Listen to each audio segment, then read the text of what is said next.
Aries moon and Aries ascendants. This video is for you. What's the difference? The moon sign or Rashi is your mentality and how you look at life, how you react to things, your feelings, your emotions are all seen from where moon is placed in your chart. So if your moon is in number 1, Aries, you should be watching this video. And if your ascendant is here, first house, shows, you should be watching this video. I will speak about both. Ascendant is nothing but your physical body. Any body related pain or your health is seen from ascendant. Moon is your mentality and what is the difference between a software and a hardware. Okay. Even if you have a cluster of planets in Aries, for example, you have 3 or more planets, Jupiter, Saturn, Sun in Aries. You should still watch this video because the transits will play up because you have strong Aries energy in your chart. So let's see what this transit is going to bring. So Saturn, you see this big cluster in your 12th house. And you're wondering, oh my God, my 12th house is activated, right? It is not as bad as you think. So let's see what this time period has in store for you. Aries people are usually very headstrong people, all right? They believe in themselves. They believe in karma. Given a task, they would try their level best to finish it, all right? Strong-headed, full of fire, can be overly confident and aggressive at times, which may not be a very good trait. Okay, but fantastic people to be in commanding positions in big organizations or even the ones that own their own business. All right. So 12th house. So what is the 12th house? 12th house is the house of isolation, hospitals, foreign lands, religious places, anywhere a person is in isolation by choice or without choice.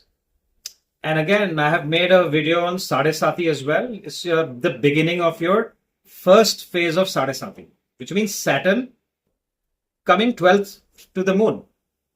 And it will happen on 29th of March, just a couple of days from when I'm recording this video. Okay, now what to expect? Firstly, do not fear Sadesati. I've made a couple of videos on Sadesati, so watch those videos. I've also made a couple of videos on Rahu transit and Saturn transit specifically for the Aries ascendant. So go to my channel page and watch those videos. This, what I'm going to say, is specially about this time period, just a month and a half. Okay. So let's talk about your 12th house related. So firstly, 12th house is the house of losses. Now it could be monetary loss or loss of your friend circle, loss of health. Any kind of loss is seen from the 12th house. All right. So we will make sure that we are not making any big investments, especially the ones who are into stock exchange, cryptos, or planning to start a business. It's good to wait out this time and then look at the yogas in your chart. What are the yogas that are forming in my chart? And if they're strong, you can go ahead and look at it. For example, if you're going through Sun Mahadashas, very, very powerful. All right. You're going through Jupiter Mahadasha. These are strong Mahadashas for you. Mars Mahadasha and Jupiter, Sun, and Mars, these are very well placed in your chart, especially Jupiter. And then you can go ahead and do it.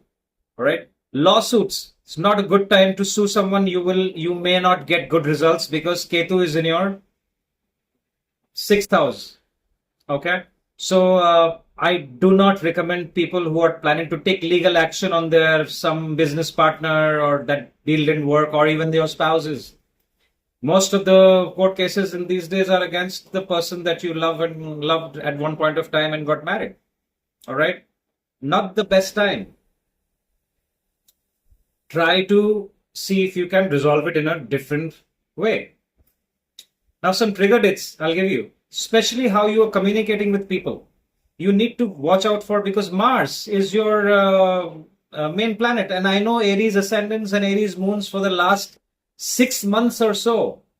They may have had a lot of turmoil and even injuries, especially in the neck, shoulder area, chest area, even the foot area.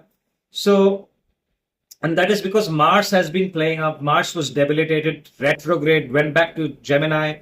Then now it is again in Gemini, and on April 3rd, Mars will transit to your fourth house. All right. And again, it's a debilitation position. It's not the best time for your health. Now, even if your ascendant is very strong, for example, your Mars is exalted in your 10th house, and you're going through Mars Mahadasha or Saturn Mahadasha, since the cluster is happening in the 12th house, this is the time to look after your health. Very, very important. There could be unseen expenses, and I do not want the expenses to be for your health reasons. All right. So what do you do? What are the remedies that you do? You go spend time in solitude, go to a temple, go to a church if you're a Christian, go to a mosque if you're Muslim, and then spend time in isolation, donate to the poor yourself. This couple of months is a time for introspection and making plans on how you will approach your career and your relationships, and especially how you'll approach your children. All right. Now, it's not all that bad. Now, the time from April 14th to April 15th is fantastic for you. People who are in professions and business, especially to do with entertainment, social media, will get fantastic results. You will get gains, and you might get recognized as well during this time. You might get appreciation. People who are into social media, especially for in the education or fitness industry, you'll get recognition. Suddenly you might get gains and recognition, and people who are employed can also get recognition and get a promotion as well. So it is all good, but remember, you must be humble. At times, Aries people, they can get, because it's a fire sign, and Mars is also an aggressive planet. So instead of dealing with your friends, family, and people at work with aggression, you must be soft and gentle and get the Mars's energy in Cancer. See, Mars debilitates in Cancer. Why does it happen? Because Cancer is a caring, nurturing energy there. It's the energy of the mother. And Mars is holding a weapon. Mars is a warrior. So those energies don't match, and that's why it debilitates there. All right.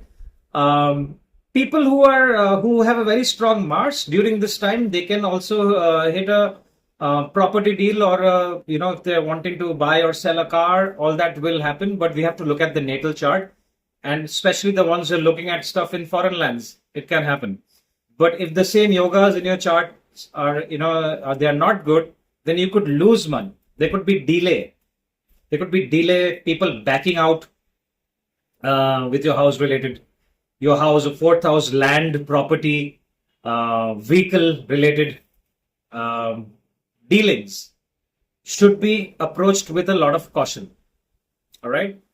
So if your yogas and your dashas and your planets are strong, it could give you a lot of benefit. All right. It's good to network with people who are sadhus, saints, hermit. If you have a guru, go visit your guru.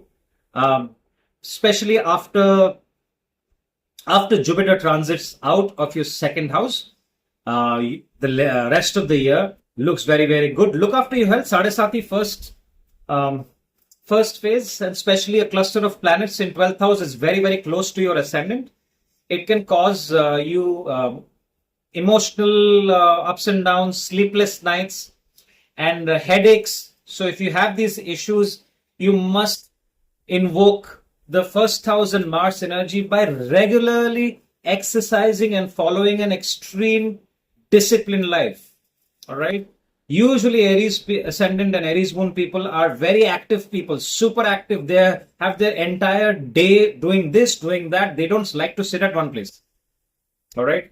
ADHD can be seen from the Aries people, especially Aries moon. If moon is afflicted, right, they can't sit at one place. They're always doing something. So Put some structure to it. Join a gym. Follow a strict discipline, and then you'll see the problems you are having with your sleep disorders will diminish slowly. All right.